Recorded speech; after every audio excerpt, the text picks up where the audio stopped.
RPF constable के exam में अब कुछ चुनिंदा घंटे ही बाकी हैं। मैं कहूंगा साथियों, अब सिर्फ मैं आपको वही पढ़ाऊंगा जो आपके एग्जाम में साथियों डिक्टो आपको दिखाई देगा। यानी कि कोई इधर उधर का सिलेबस नहीं, कोई इधर उधर के टॉपिक नहीं, सिर्फ वही जो हूबहू आपके परीक्षा में आपको साथियों देखने को मिलेगा। तो इस वीडियो में अगर आपने एंट्री कर दी है तो मैं कहूंगा आपकी किस्मत बहुत अच्छी है। इन सभी सवालों को साथियों देखिए और अपनी परीक्षा को पास कर लीजिए। आज की इस वीडियो में साथियों पूरे पेपर को हम लोग सॉल्व करेंगे।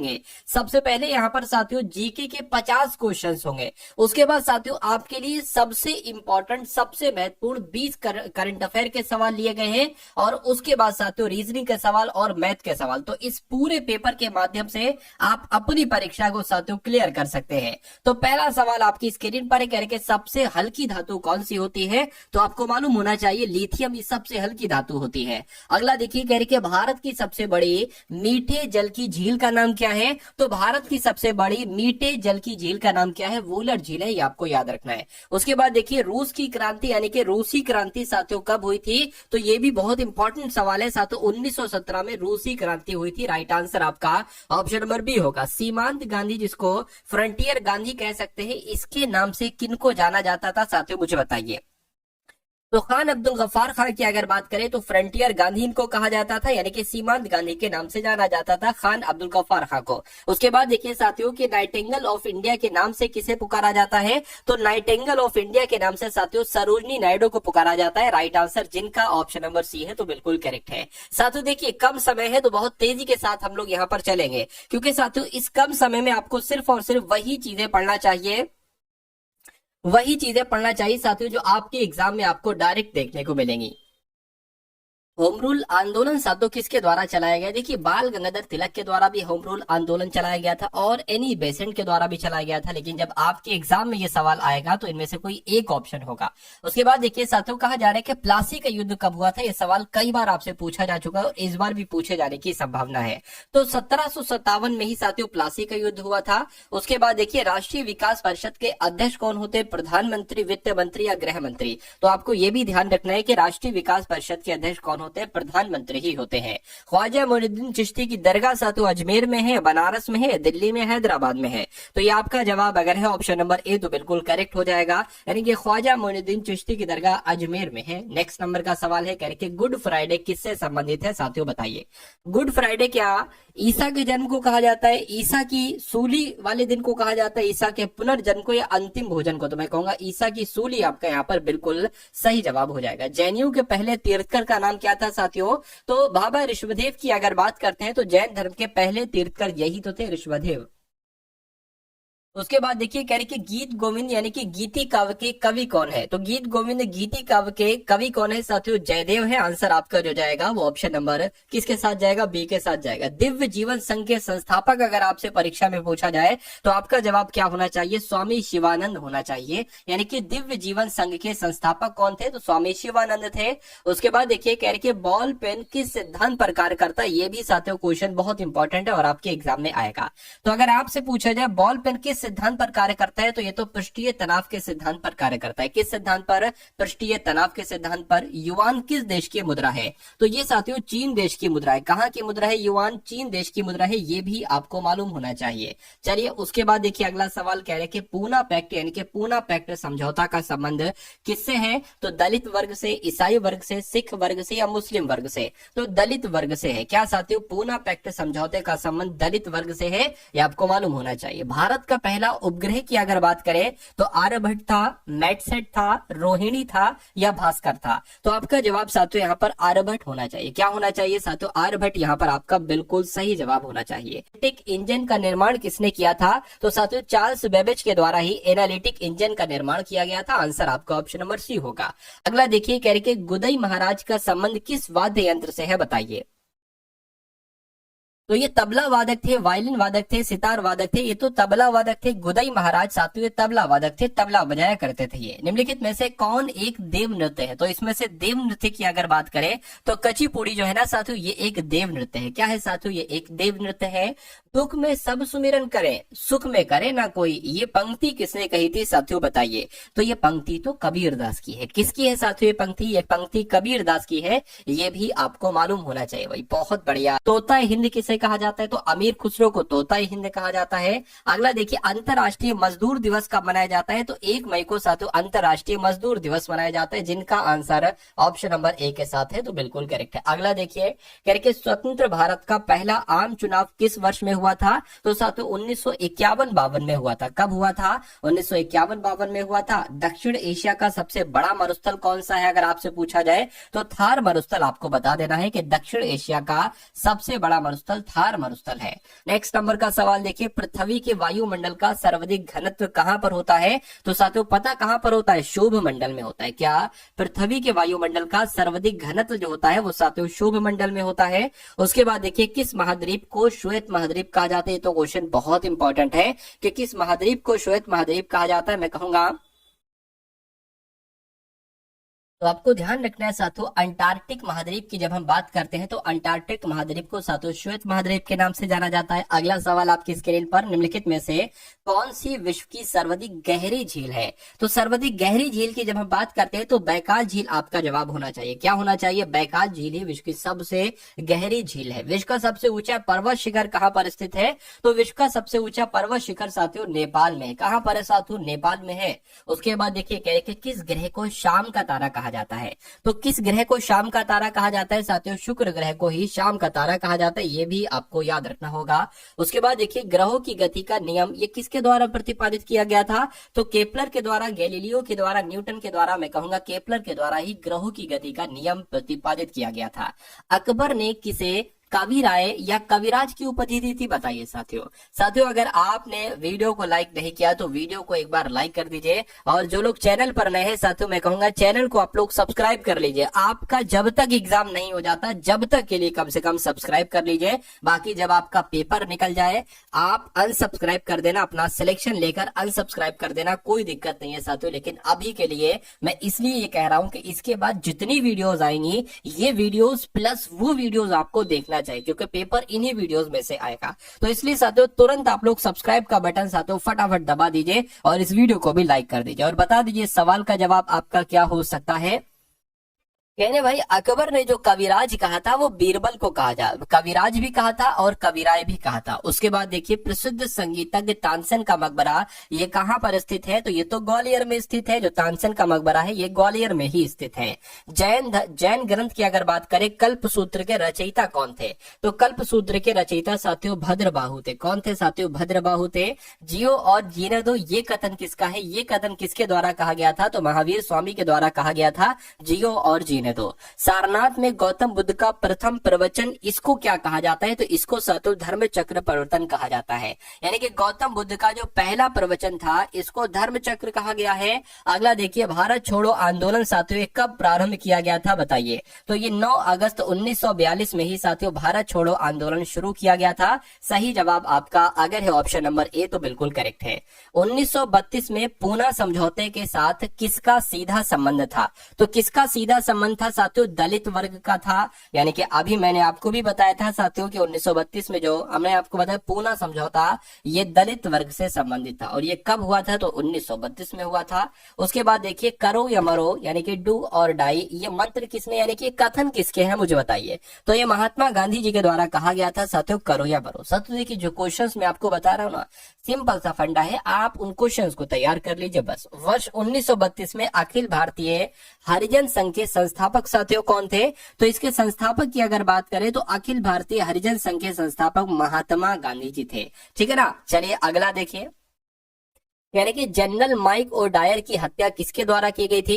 तो जनरल माइक और डायर की हत्या तो उधम सिंह के द्वारा की गई थी। किसके द्वारा साथियों? उधम सिंह के द्वारा। अगला देखिए, कह रहे कि महात्मा गांधी जी को सबसे पहले राष्ट्रपिता किसके द्वारा कहा गया था? तो साथियों सुभाष चंद्र बोस के द्वारा ही महात्मा गांधी जी को सबसे पहले राष्ट्रपिता कहा गया था। उसके बाद देखिए, काकोरी ट्रेन डकैती कांड के नायक कौन थे? बताइए। तो काकोरी ट्रेन डकैती कांड के नायक की अगर बात करें तो राम प्रसाद बिस्मिल थे। कौन थे साथियों? राम प्रसाद बिस्मिल थे।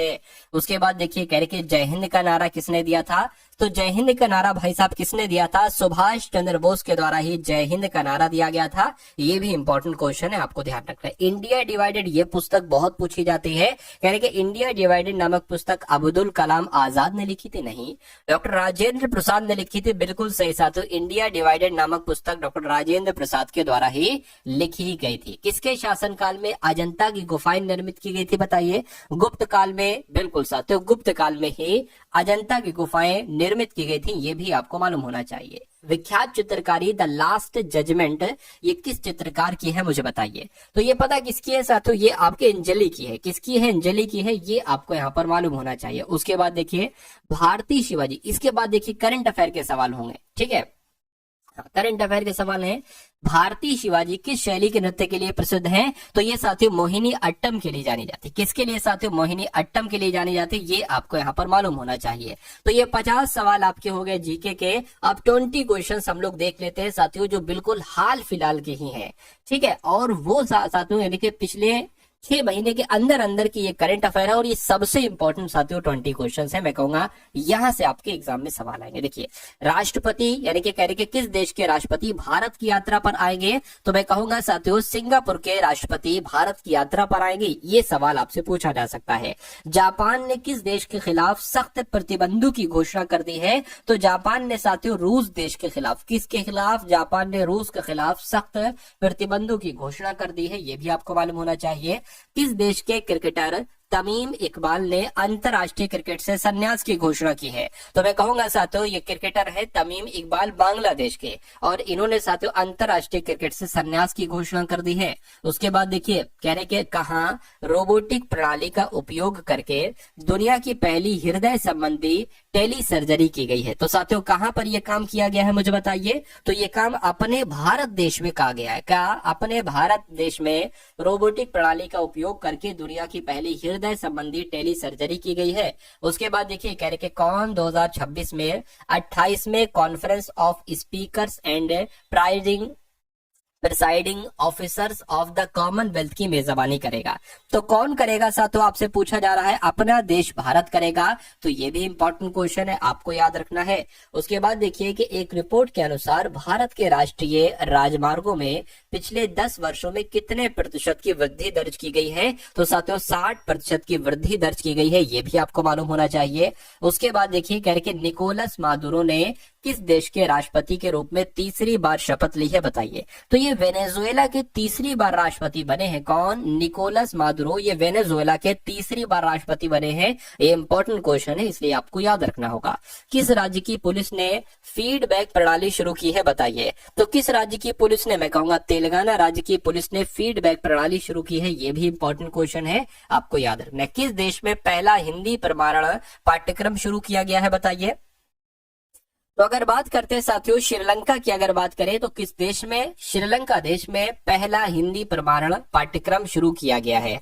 उसके बाद देखिए किस देश ने भारतीय यात्रियों के लिए ई वीजा शुरू किया है? तो मैं कहूंगा साथियों इजराइल की अगर बात करें, इजराइल देश ने ही भारतीय यात्रियों के लिए ई वीजा शुरू किया है। और राष्ट्रीय युवा महोत्सव 2025 यानी कि नेशनल यूथ फेस्टिवल 2025 का आयोजन कहां पर किया गया है? तो इसका आयोजन साथियों न्यू दिल्ली में किया गया, नई दिल्ली में ही राष्ट्रीय युवा महोत्सव 2025 का आयोजन किया गया है। इंपॉर्टेंट सवाल है और वेरी वेरी इंपॉर्टेंट सवाल है। उसके बाद देखिए अगला सवाल कह रहे कि 23वें दिव्य कला मेले का आयोजन कहां पर किया गया है? तो साथियों गुजरात में ही 23वें दिव्य कला मेले का आयोजन किया गया है। अगला देखिए कह रहे कि किसने ऑल इंडिया रेडियो के विशेष कुंभवाड़ी चैनल का उद्घाटन किया है? तो ये काम योगी जी के द्वारा किया गया है। योगी आदित्यनाथ जी ने ही ऑल इंडिया रेडियो के विशेष कुंभवाड़ी चैनल का उद्घाटन किया है। अगला देखिए किसे प्रवासी भारतीय सम्मान पुरस्कार 2025 से सम्मानित किया गया है? तो इनका नाम है डॉक्टर सैयद अनवर खुर्शीद, और डॉक्टर सैयद अनवर खुर्शीद को प्रवासी भारतीय सम्मान पुरस्कार 2025 से सम्मानित किया गया है।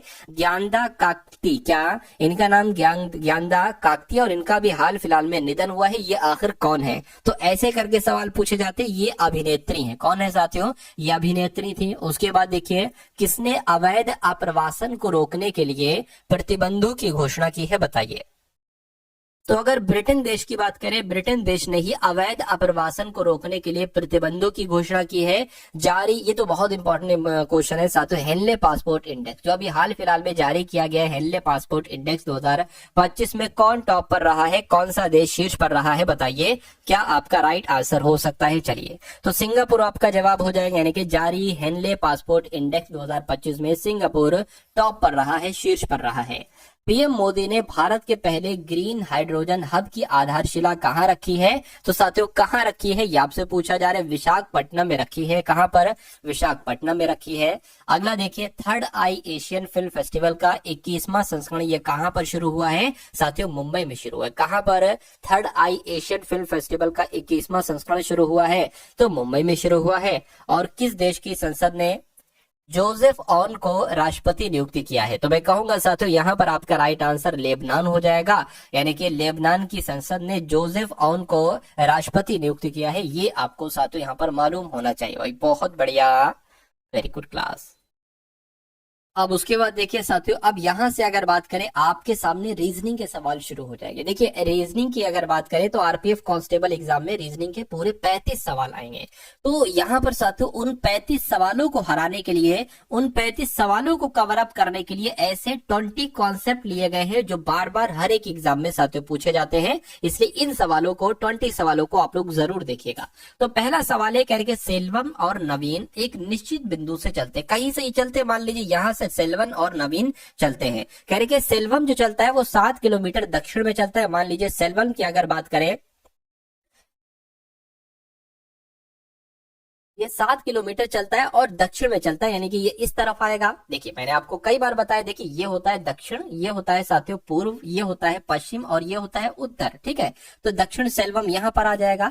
उसके बाद कह रहे हैं कि फिर वो बाएं ओर मुड़ता है, तो बाएं ओर मुड़ता है और 5 किलोमीटर चलता है। ठीक है, बाएं ओर मुड़ गया, ये इधर 7 चला और इधर ये 5 किलोमीटर चला। कह रहे कि नवीन 5 किलोमीटर पूर्व में जाता है। नवीन तो अभी यहीं पर है, सेल्वम यहाँ से चला था, नवीन यहीं पर है।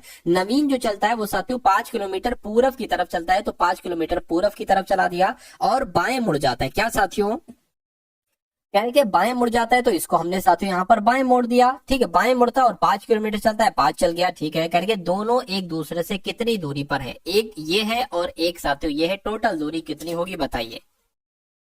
तो साथियों 5 दूरी तो ये होगी 5 किलोमीटर, और इस दूरी की अगर हम बात करते हैं, इस दूरी की, तो ये दूरी जो है ना वो यही दूरी है। तो 5 और 7 कितनी हो जाएगी, 12 किलोमीटर की दूरी हो जाएगी। तो दोनों एक दूसरे से कितनी दूरी पर है साथियों, 12 किलोमीटर की दूरी पर है। तो जिनका आंसर भी मेरे आंसर से पहले आ गया था उनका आंसर बिल्कुल करेक्ट हो जाएगा, और जिनका बाद में उनका भी सही हो जाएगा। अब उसके बाद देखिए अगला सवाल बहुत इंपॉर्टेंट करेगा, उस विकल्प का चयन करिए दिए गए विकल्पों से भिन्न, यानी कि सबसे अलग इन 4 ऑप्शन में से कौन सा ऑप्शन आपको लग रहा है, कौन सी आकृति, कौन सा चित्र आपको सबसे अलग लग रहा है बताइए। देखिए बी यहां पर है, तो बी यहां से यहां आ गई, वाई यहां पर, वाई यहां से यहां आ गया। ठीक है, स्टार यहां पर, स्टार से ये यहां आ गया और यहां से ये चीज ये यहां आ गई। ठीक है, यहां से ये यहां आ गई, यहां से ये आ गया, लेकिन यहां से प्लस यहां पर आना चाहिए प्लस, लेकिन यहां पर नहीं है। तो मैं कहूंगा ये सबसे अलग हो जाएगा, सबसे विषम हो जाएगा, सबसे भिन्न हो जाएगा। तो यही आपका राइट आंसर हो जाएगा। अगला सवाल देखिए आरपीएफ के कथन और निष्कर्ष वाले सवाल आरपीएफ के एग्जाम में जरूर पूछे जाते, तो इन सवालों को भी आप लोग देखिए जरा। कहने की क्या भारतीय सरकार को अनाथालयों का सहारा देना चाहिए, यानी कि भारत की सरकार को अनाथालयों को सहारा देना चाहिए या नहीं देना चाहिए। अब तर्क देखिए, तर्क आप देखिए और मुझे बताइए कौन सा तर्क मजबूत है, कौन सा तर्क कमजोर है। कहने कि हाँ भैया बिल्कुल सरकार को अनाथालयों को सहारा देना चाहिए। क्यों? क्योंकि खराब आर्थिक और सामाजिक स्थिति सरकार की सहारे की आवश्यकता को इंगित करती है। बिल्कुल साथियों, इन अनाथालयों की आर्थिक स्थिति भी सही नहीं होती और सामाजिक स्थिति भी, तो साथियों सरकार को सहारे की आवश्यकता को करना चाहिए, बिल्कुल करना चाहिए, बिल्कुल सही हो जाएगा, मजबूत हो जाएगा। यानी कि नहीं, भारत की सरकार को अनाथालयों को सहारा नहीं देना चाहिए, नहीं देना चाहिए साथियों। क्यों नहीं देना चाहिए? क्योंकि फर्जी गैर सरकारी संगठन पनपते, ये बात तो बिल्कुल सही है। मतलब कुछ ऐसे गैर सरकारी संगठन पनप जाते हैं जहां पर अनाथ बच्चे ना के बराबर हो सकते हैं, ठीक है, या बिल्कुल भी नहीं हो सकते, और वो सरकार से मुआवजा लेते रहते हैं संस्थान। तो ये भी बात तो सही है, कह रहे कि भैया अगर दोगे तो इसमें ये पनप जाएंगे गैर फर्जी गैर सरकारी संगठन पनप जाएंगे और सरकारी धन का दुरुपयोग होगा। बिल्कुल सही। तो दोनों ही तर्क आपके मजबूत हैं। ऐसा कहां पर लिखा हुआ है? दोनों तर्क मजबूत हैं, ऐसा ऑप्शन नंबर डी में लिखा हुआ है। उसके बाद देखिए अगला सवाल आपके स्क्रीन पर कह रहे चित्र में एक लड़की की ओर इशारा करते हुए सीता कहती है।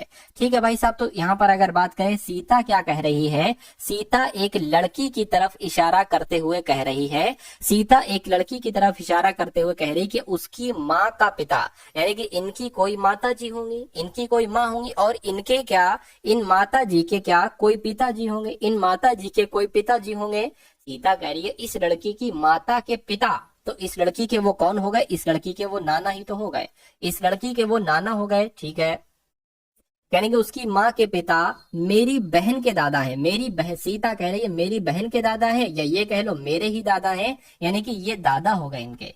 ठीक है, ये इनके कौन हो गए? दादा हो गए, यानी कि दादा है। ठीक है, दादा या नाना है, कहने कि जबकि उसकी माँ उसके दादा नाना की इकलौती पुत्री, यानी कि ये जो इनके पिता की जो ये जो बेटी है ना, ये इकलौती पुत्री है। क्या है साथियों? इकलौती पुत्री है। तो कहा जा रहा है कि सीता का इस लड़की से क्या संबंध हो जाएगा साथियों? बहन का ही तो संबंध हो जाएगा। क्या बहन का संबंध हो जाएगा? तो बहन कहां पर लिखा हुआ है? ऑप्शन नंबर ए में लिखा हुआ है, तो यही आपका राइट आंसर हो जाएगा। चलिए अगला सवाल देखिए आपकी स्क्रीन पर है, यानी कि कौन सा आरेख पोशाक, साड़ी और शर्ट के बीच संबंध को सही ढंग से दर्शाता है? मुझे बताइए क्या आपका राइट आंसर होगा। देखिए ये साड़ी भी एक पोशाक है और शर्ट भी एक पोशाक है, तो एक काम करिए, ये आपकी क्या हो गई? ये आपकी पोशाक हो गई, ये पोशाक हो गई और ये साड़ियां हो गई, ये शर्ट्स हो गई। तो ऐसा आरेख कहां पर बना हुआ है? ऐसा आरेख ऑप्शन नंबर सी में बना हुआ है, तो ये आपका राइट आंसर हो जाएगा। अगला सवाल आपकी स्क्रीन पर, कहने कि उस विकल्प का चयन कीजिए जो अन्य से भिन्न है, यानी कि 4 ऑप्शन में से सबसे अलग कौन सा है साथियों, ये आपसे पूछा जा रहा है, बताइए। चलिए देखिए, भूटान देश है, मालदीव देश है, नेपाल देश है। ये सारे के सारे देश साथियों अपने एशिया महाद्वीप में स्थित हैं, लेकिन सेशल्स अगर महाद्वीप की अगर बात करते हैं तो ये अफ्रीका एशिया में नहीं है, बल्कि ये अफ्रीका में है। तो सबसे अलग कौन सा हो जाएगा? ऑप्शन नंबर बी हो जाएगा। नेक्स्ट नंबर का सवाल है आपकी स्क्रीन पर, कहा जा रहा है कि दिए गए विकल्पों में से उस शब्द का चयन करिए जिसका दिए गए शब्द के अक्षरों का उपयोग करके गठन नहीं किया जा सकता है। क्या इनका मतलब यहाँ पर जो लेटर्स लिखे हुए हैं, मतलब ए वाले में जो लेटर्स लिखे हैं कि ये लेटर्स यहाँ पर हैं, अगर हैं तो ये आंसर नहीं होगा। इसको देखते हैं, एक एक करके चेक कर लेते हैं। देखिए सैलेंस लिखा हुआ है, तो एस ये हो जाएगा, ई ये हो जाएगा और एल किधर गया? एल ये हो जाएगा, ई ये हो जाएगा सैलेन, और एन ई कहां पर है? ई ये हो गया, एन कहां पर? ये हो गया, यानी कि ये तो बन सकता है, तो ये आंसर नहीं हो सकता। यहाँ पर पूछा गया कौन सा नहीं बनाया जा सकता। ल्यू मिचेल की अगर बात करें तो एल यू ये हो गया, एम ये हो गया, आई कहां पर? ये हो गया, एन ये हो गया, एन एन तो नहीं है, एन नहीं है, एन की जरूरत नहीं है। ठीक है, ल्यूमी ये हो चुका है, ल्यूमी यहाँ पर हो गया है। सी एच ई एल देख लो, सी ये हो गया और एच ये हो गया, ई ये हो गया और एल ये हो गया, यानी कि ये वाला भी साथियों बनाया जा सकता है, तो ये भी आंसर नहीं हो सकता। ठीक है, अब तीसरे वाले को चेक कर लेते हैं, मिलेंस। ठीक है, मिलेंस कह रहे हैं कि एम आई एल ए, तो एम किधर गया? एम आई ये हो गया और एल ए किधर गया? एल ये हो गया, ए किधर गया? ए नहीं है भाई साहब, ए यहाँ पर जो है पूरे मुझे ए नहीं दिख रहा है, तो मैं कहूंगी ये वाला नहीं बनाया जा सकता है, नहीं बनाया जा सकता है, तो यही आपका राइट आंसर हो जाएगा। उसके बाद देखिए अगले नंबर का सवाल आपकी स्क्रीन पर है, आपसे पूछा जा रहा है कि शीला पूर्व की तरफ मुंह किए हुए खड़ी है। तो सवाल में जैसा जैसा कहा जा रहा है वैसा वैसा हम कर देते हैं। मान लीजिए शीला यहाँ पर खड़ी है और शीला का मुख किस तरफ है? पूर्व की तरफ है। ठीक है, यानी कि 90 डिग्री वामावर्त दिशा में घूमती है। पहले मैं आपको बता दूं कि वामावर्त का मतलब क्या होता है, दक्षिणा का मतलब क्या होता है। देखिए जैसे घड़ी की सुइयां चलती हैं, ठीक है ना, घड़ी की सुई जैसे चलती है वो उसको कहा जाता है दक्षिणावर्त। जैसे कि मान लीजिए, ठीक है, सुई यहाँ पर है, फिर यहाँ पर आएगी, यहाँ पर आएगी, यहाँ पर, यानी कि ये जो क्रम में चला रहा हूँ ना, ये दक्षिणावर्त चला रहा हूँ। लेकिन घड़ी की विपरीत दिशा में की अगर बात करें, घड़ी की विपरीत दिशा की अगर बात करें, जैसे कि ऐसे ऐसे ऐसे ऐसे ये उल्टे क्रम में, तो इसको वामावर्त कहा जाता है। ठीक है ना। चलिए, तो अभी शीला का मुंह पूर्व की तरफ है, कह के 90 डिग्री इसको वामावर्त घुमाया जाता है। वामावर्त का मतलब है कि ऐसे घुमा दो, ऐसे, मतलब ये यहाँ पर है ना अभी, तो ये यहाँ पर हो जाएगा। ठीक है, ये 90 डिग्री मैंने इसको घुमा दिया। फिर कह रहे हैं कि 225 डिग्री दक्षिणावर्त घुमा दो। तो देखिए 225 डिग्री पता क्या होता है, 90 घुमाओ और 90 घुमाओ और फिर 45 घुमाओ। ठीक है, तो हमने इसको दक्षिणावर्त घड़ी की दिशा में 90 घुमाएंगे यहां से, तो ये साथियों यहाँ पर आ जाएगा। फिर 90 घुमाएंगे तो ये यहाँ पर आ जाएगा, फिर 45 घुमाएंगे तो ये यहाँ पर आ जाएगा। तो अब शीला किस तरफ मुंह किए हुए है, अब शीला इस तरफ मुंह किए हुए है। और ये दिशा क्या होती है साथियों, ये दिशा मैं आपको बता दूं, ये दिशा आपकी पश्चिम और ये दिशा दक्षिण। तो इस तरफ मुंह है तो दक्षिण पश्चिम हो जाएगा। और दक्षिण पश्चिम कहां पर लिखा हुआ है, ऑप्शन नंबर डी वाले में लिखा हुआ है। तो ये सवाल आपकी समझ में आया, कोई दिक्कत कोई परेशानी नहीं है तो अगले बढ़ जाइए, आगे वाला सवाल देख। अब यहाँ पर देखिए कि दी गई श्रृंखला में जो असंगत अक्षर है ना उसके बारे में आपको पता लगाना है। देखिए तो बी है, यहाँ पर एच है, यहाँ पर जे है, ठीक है, बी है, ई है, जे है और क्यू है और साथ में यहाँ पर क्या है, जेड है। अब देखिए यहाँ पर अगर बात करें कि बी में कितना प्लस करें, ठीक है, कि यहाँ पर ये आ जाए तो यहाँ पर साथियों 2 से 8 हुआ है तो मैं कहूंगा 6 बढ़ाया गया है एच, और यहाँ पर साथियों सिर्फ 2 बढ़ाया गया। यहाँ पर कितना बढ़ाया गया है, जे से क्यू हुआ है यानी कि 7 बढ़ाया गया। और यहाँ पर कितना बढ़ाया गया है, यहाँ पर क्यू होता है, ये आपका 26 पर है।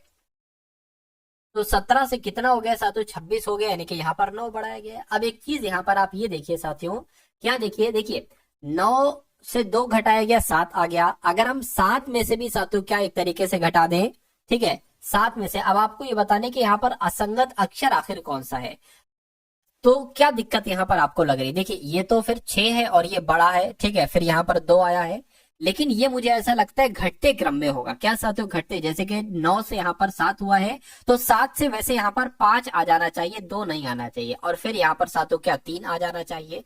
तो अगर बी में हम 3 बढ़ाते हैं तो साथियों ई आता है, ठीक है, और ई में अगर हम साथियों क्या 5 बढ़ा देते हैं तो कितना आ जाता है, जे आ जाएगा बिल्कुल। जे में अगर हम 7 बढ़ा देते हैं तो क्यू आ जाएगा, और क्यू में 9 बढ़ा देते हैं तो जेड आ जाएगा, यानी कि इसकी जगह पर एच नहीं आना चाहिए, ई आना चाहिए। तो असंगत अक्षर कौन सा हो जाएगा साथियों, एच हो जाएगा। तो एच आपका यहाँ पर बिल्कुल सही जवाब हो जाएगा। उसके बाद देखिए साथियों अगला सवाल आपकी स्क्रीन पर है, इस सवाल को देखिए और बताइए राइट आंसर क्या होगा। कह रहे कि त्वचा का और कोशिका का और मेलेनिन के बीच आपको संबंध दर्शाना है कि सही संबंध यहाँ पर क्या हो सकता है, बताइए। देखिए अगर बात करते हैं साथियों, मान लीजिए ये क्या हो गई, ये त्वचा हो गई, क्योंकि सबसे बड़ा इसमें त्वचा ही होता है, ठीक है। त्वचा के बाद अगर बात करें साथियों, ये क्या हो गई, ये आपकी कोशिका हो गई। क्या हो गई साथियों, ये आपकी कोशिक हो गई। और कोशिक के अंदर आता है साथियों मेलेनिन। क्या, कोशिक के अंदर आता है साथियों मेलेनिन। तो कुल मिला के ऐसा आरेख कहां पर बना हुआ है, ऐसा आरेख आपका ऑप्शन नंबर बी में बना हुआ है, तो बी आपका आंसर होगा। उसके बाद देखिए साथियों अगले नंबर के सवाल जो है ये आरपीएफ कांस्टेबल के लिए सबसे शानदार और सबसे दामदार है। कथन है और साथियों पूर्व अनुमान है। कथन के अकॉर्डिंग आपको बताने के कौन कौन से पूर्व अनुमान यहाँ पर सही है। यानी कि कथन में कहा जा रहा है जो छात्र रिकॉर्ड बुक प्रस्तुत नहीं करते उन्हें प्रैक्टिकल परीक्षा में भाग लेने की अनुमति नहीं दी जाएगी। यानी कि अगर आपको प्रैक्टिकल परीक्षा में भाग लेना है तो आपको रिकॉर्ड बुक प्रस्तुत करना होगी। पूर्व अनुमान देखिए, प्रैक्टिकल परीक्षा में भाग लेने के लिए रिकॉर्ड बुक अनिवार्य, बिल्कुल साथियों रिकॉर्ड बुक अनिवार्य, अगर लाओगे तो प्रैक्टिकल परीक्षा आप दे पाओगे वरना नहीं दे पाओगे, बिल्कुल सही हो जाएगा। प्रैक्टिकल परीक्षा एक छात्र को एक विषय में तकनीकी रूप से मजबूत बनाती है। तो ये यहाँ पर नहीं कहा गया, यहाँ पर सिर्फ इतना कहा गया है कि भाई अगर रिकॉर्ड बुक दोगे तो प्रैक्टिकल परीक्षा दे पाओगे। और इसके अंतर्निहित जो पूर्व अनुमान है वो ऑप्शन नंबर ए वाला है, ये सेकंड वाला नहीं है। तो ऐसा कहां पर लिखा हुआ है, केवल पूर्व अनुमान एक अंतर्निहित है साथियों, ऐसा आपका ऑप्शन नंबर ए में लिखा हुआ है, ठीक है। तो ए में लिखा हुआ है तो ये आपका क्या हो जाएगा, ये आपका साथियों बिल्कुल सही जवाब हो जाएगा। अब उसके बाद देखिए अगला सवाल आपके स्क्रीन पर है साथियों, देखिए और बताइए राइट आंसर क्या होगा। चलिए कहा जा रहा है साथियों यहाँ पर कि स्मार्ट को यानी कि SMART को QOYTR लिखा जाता है। तो आपको बताना है साथियों उसी प्रकार प्राइम को यहाँ पर क्या लिखा जा सकता है, बताइए। अब देखिए यहाँ पर अगर साथियों हम लोग थोड़ा सा अगर ध्यान देना तो S जो होता है वो 19 पर होता है, M साथियों 13 पर होता है, A 1 पर होता है, R 18 पर होता है, T 20 पर होता है। क्यों की अगर बात करें 17 पर, O की बात करें तो 15 पर, Y जो होता है वो साथियों 25 पर होता है, T आपका 20 पर होता है, R 18 पर होता है। अब देखिए ये 19 से 17 हो गया यानी कि 2 घटाया गया, 13 से 15 हुआ 2 बढ़ाया गया, 1 से 25 हुआ 2 घटाया गया, 18 से 20 हुआ 2 बढ़ाया गया और फिर से यहाँ पर 2 घटाया गया। तो 2 घटाना 2 बढ़ाना, 2 घटाना 2 बढ़ाना, ये वाली चीज चल रही है। तो इसमें भी हम 2 घटाएंगे। P में साथियों 2 घटाओगे तो यहाँ पर आपका N आ जाएगा। आर में 2 बढ़ाओगे टी आ जाएगा, आई में 2 घटाओगे तो क्या आ जाएगा साथियों, तो आपका जी आ जाएगा, और एम में 2 बढ़ाओगे ओ आ जाएगा, और इसमें 2 घटाओगे सी आ जाएगा। तो ये कौन से ऑप्शन में लिखा हुआ है, NTGOC साथियों, NTGOC ऑप्शन नंबर सी में लिखा हुआ है, सी में लिखा हुआ है, तो यही आपका बिल्कुल सही जवाब हो जाएगा भाई। बहुत बढ़िया, वेरी गुड क्लास। निम्नलिखित श्रृंखला में प्रश्नवाचक चिन्ह की जगह पर आपको बताना है क्या आएगा। सबसे पहले 2 है, उसके बाद 7 है, उसके बाद 16 है, उसके बाद 29 है, तो अगला नंबर आपको बताने साथियों यहाँ पर क्या आ सकता है, फटाफट बताइए। अब यहाँ पर अगर हम लोग लॉजिक ढूंढने की कोशिश करें तो देखिए यहाँ पर ये 5 बढ़ाया गया है, यहाँ पर कितना बढ़ाया गया है, 9 बढ़ाया गया है, ठीक है।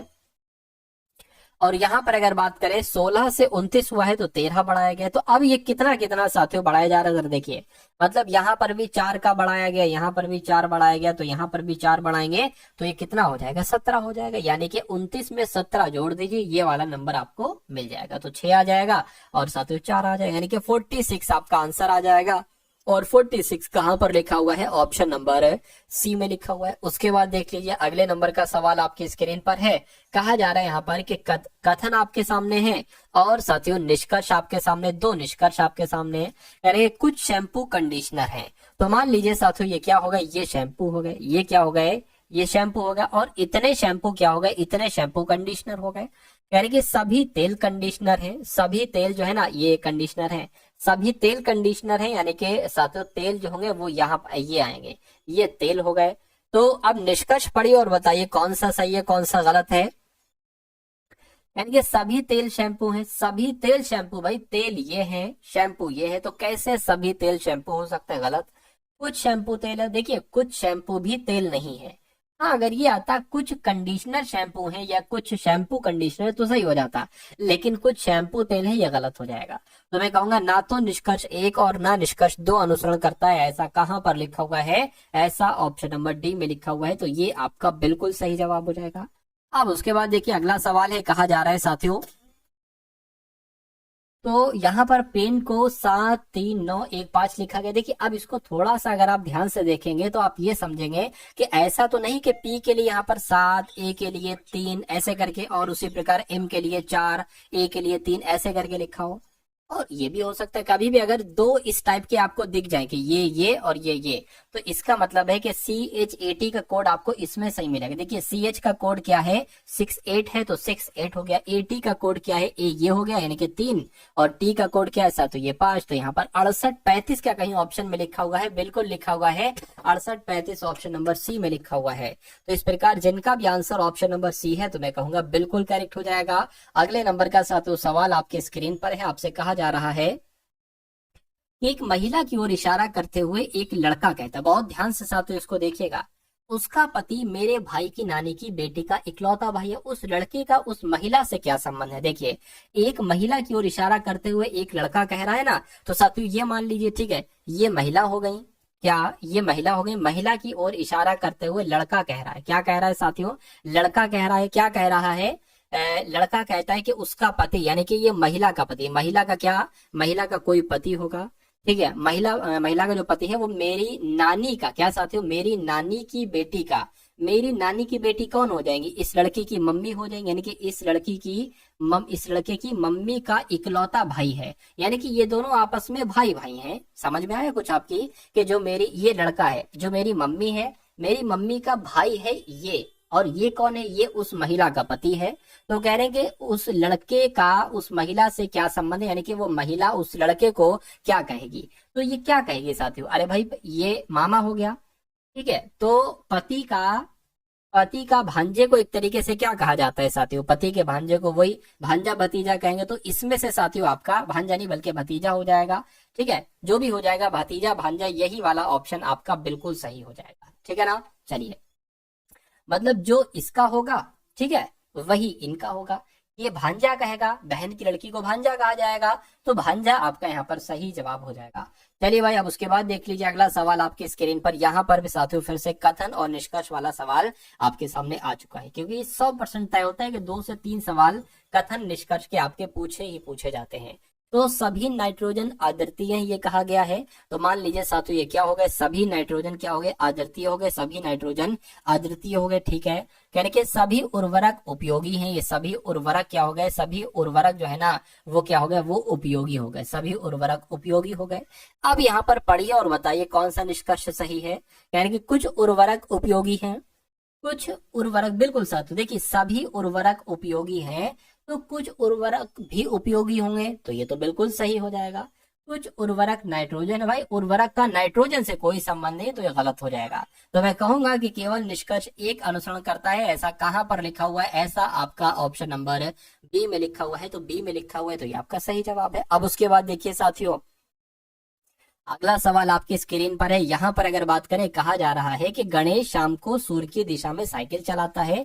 तो गणेश की बात चल रही है, तो गणेश सूर्य को शाम को, देखिए शाम में जो होता है ना सूर्य, सूर्य पश्चिम दिशा में होता है। तो गणेश शाम को सूर्य की दिशा में साइकिल चलाता है, थोड़ी देर बाद वो बाएं मुड़ता है। तो साइकिल किधर चला रहे हैं, सूर्य की दिशा में, सूर्य किधर होता है, पश्चिम की तरफ।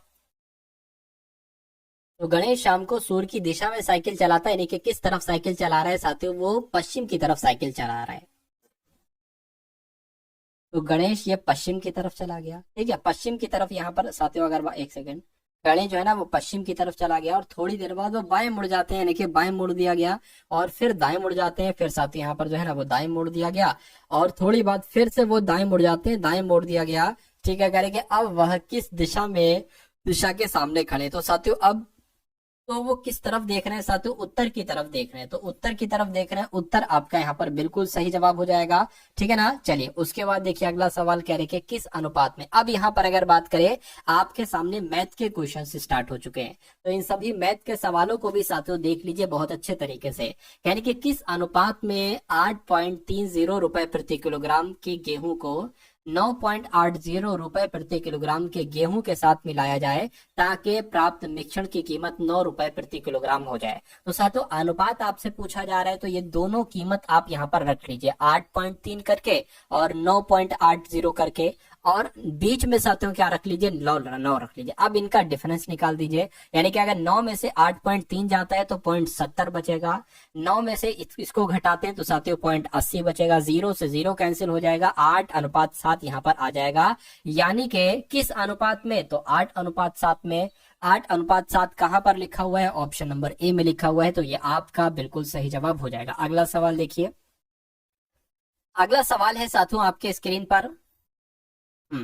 अगला सवाल आपकी स्क्रीन पर है, ठीक है, कि निम्नलिखित 4 उम्मीदवार हैं ए बी सी डी, ठीक है, और इनके अंक ये हैं, 560 में से 420 प्राप्त किए ए ने, 720 में से 560 प्राप्त किए बी ने, 500 में से 415 प्राप्त किए सी ने, और डी ने 650 में से 485 प्राप्त किए।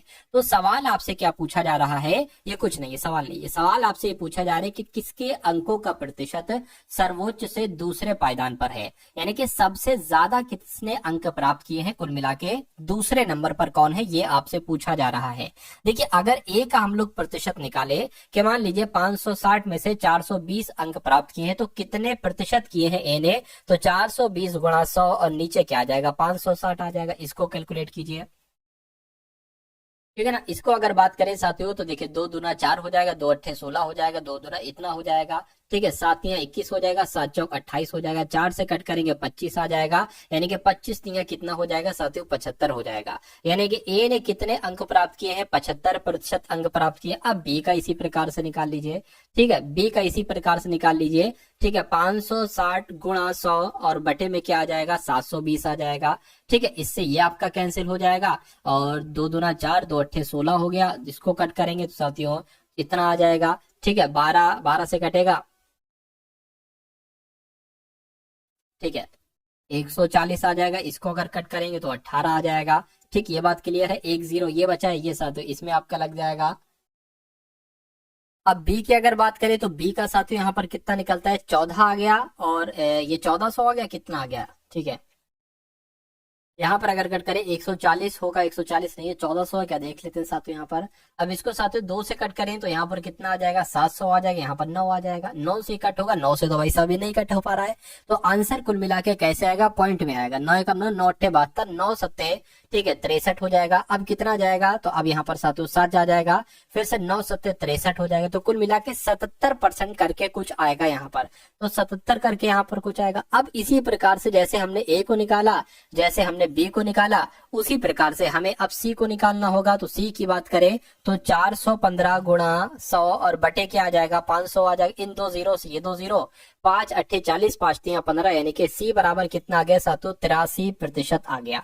चलिए अब उसके बाद डी को निकाल लेते हैं और आंसर हमारा हमारे सामने आ जाएगा, ठीक है ना। चलिए तो यहाँ पर अगर बात करें साथियों 485 आ गया, गुणा यहाँ पर 100 आ गया और बटे कितना आ जाएगा, 650 यहाँ पर आ जाएगा।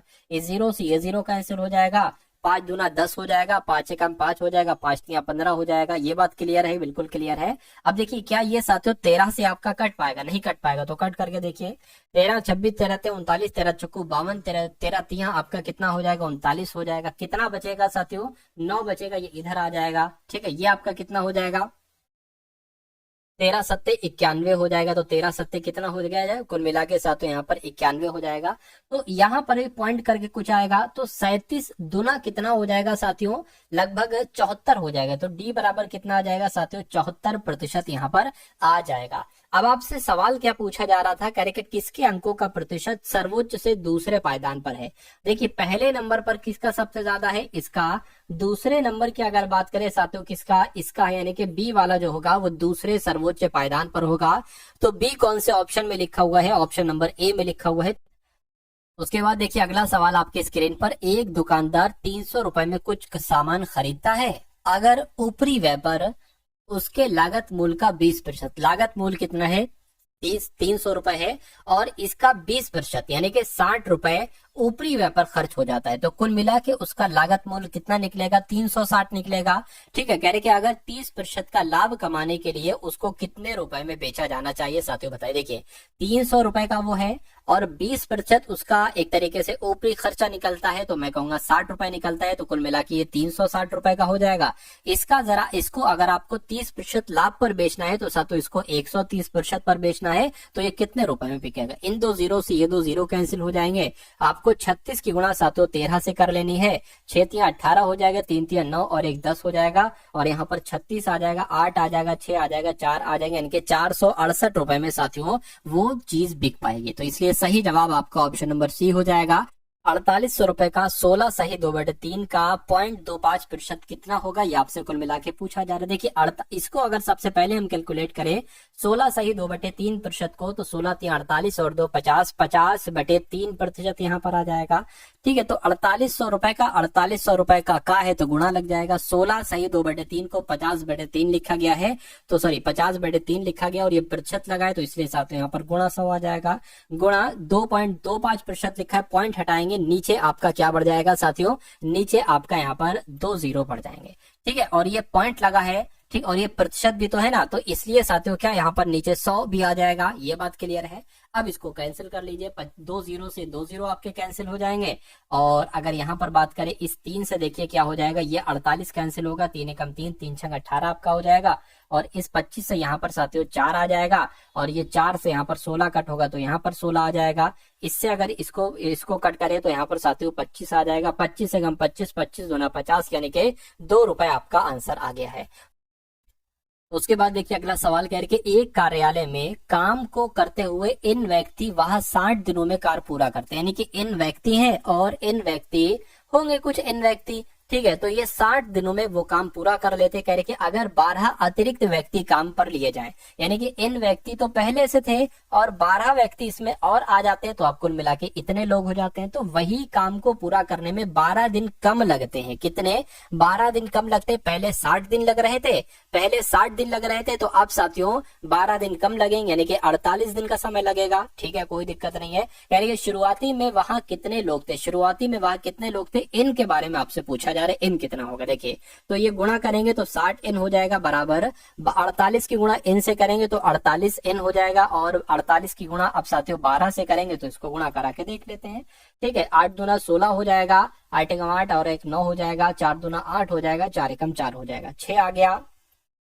576 यहाँ पर आ जाएगा, 576 यहाँ पर आ चुका है। अब देखिए अब अगले स्टेप में क्या होगा, n बराबर 48n। एक काम करिए, ठीक है, ये 60n है, एक सेकंड इसको घटा लीजिए साथियों। क्या 60n यहाँ पर लिखा हुआ है, बराबर के उधर 48n है, इधर आएगा तो माइनस का हो जाएगा, और बराबर कितना हो जाएगा, 576 हो जाएगा। 60n में से 48n जाएगा साथियों, 12n बचेगा, 12n बराबर 576 हो जाएगा।